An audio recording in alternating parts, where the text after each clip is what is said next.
આજે સમય મળ્યો છે તો મારે વાત કરવી છે વાવથરાજની વીરતા વિશે।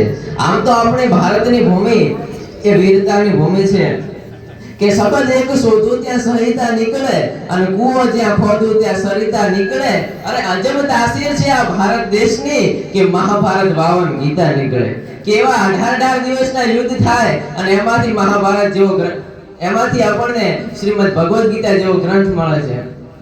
ભારતીય સંસ્કૃતિ તો મહાન છે, પણ આપણે જે વિસ્તારમાંથી આવીએ છીએ વાવથરાજનો વિસ્તાર, જેમાં પ્રથમ આપણું બનાસકાંઠા અને એમાંથી છૂટું પડેલું આપણું વાવથરાજ।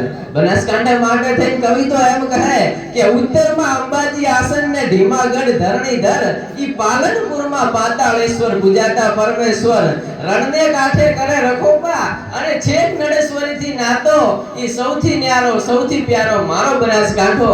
પણ વાવથરાજ માટે કવિ એમ કહે કે રણકાંઠાની વડિયા ભોમ પર સરહદે શિવના નાદ ગાજે, કે રણકાંઠાની વડિયા વાવની ભોમ પર સરહદે શિવના નાદ ગાજે, અરે મુછાળો પ્રભુ જ્યાં બેઠો માદળે અડીખમ પાળિયા ઊભા છે।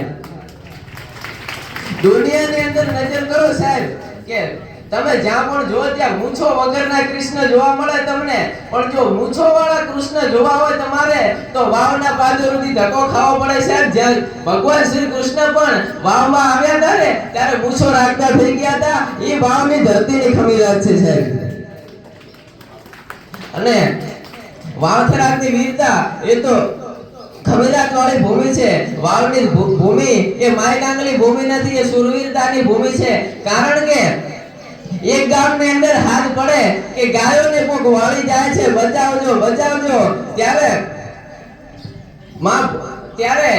કોઈ પણ જાતિ જ્ઞાતિ જોયા વગર માં ગૌત્રીની રક્ષા માટે ઈ લગધીરજી ગોહિલ હાથમાં માં ભવાનીને લઈને નીકળી પડે છે કે દૂર ત્રાસા બજે ઢોલ નોબત ગળે, પણ જો દુશ્મન જન્મભૂમિ દબાવે તો મર્દ મેદાને જઈ ચડે, કે વાર કરજો ધણી જો કોઈ હોય જો ધણી પ્રજાના સૂરનો થાય જો ભેટો, ઈ કાળજા વીર તો સાંભળે પછી કેમ બેહી રે ક્ષત્રિય બેટો, કે જેણે બીજાના માટે જન્મ લીધો હોય એને જગત યાદ કરે, બાકી દુનિયા કોઈને યાદ ના કરે। કે beautiful face is not important but beautiful heart is most important. સુંદર ચહેરાને કોઈ યાદ ન કરે, બાકી તમારું હૃદય ચોખ્ખું હોય તો જગત યાદ કરે। કે રાજસ્થાનની ધરતીને જેમ્સ કર્નલ ટોડ મળ્યા, સૌરાષ્ટ્રની ધરતીને ઝવેરચંદ મેઘાણી દુલાભાઈ કાગ મળ્યા, અને કચ્છની ધરતીને કારાણી મળ્યા।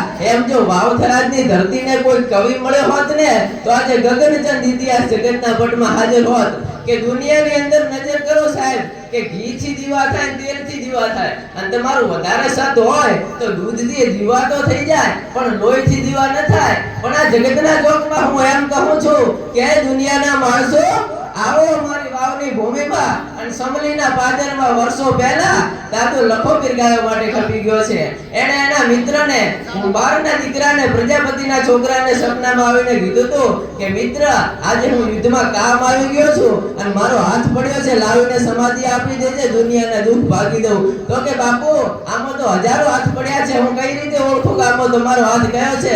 અને મિત્રો તેથી લખાપીર દાદાએ કીધું હતું કે હાથની પાંચે આંગળીઓ જો દીવા થતા હોય ને તો માનજે કે લગધીરજી ગોહિલનો હાથ છે સાહેબ, જીવી જાઓ ને તો તમારા નામથી દીવા થઈ જાય।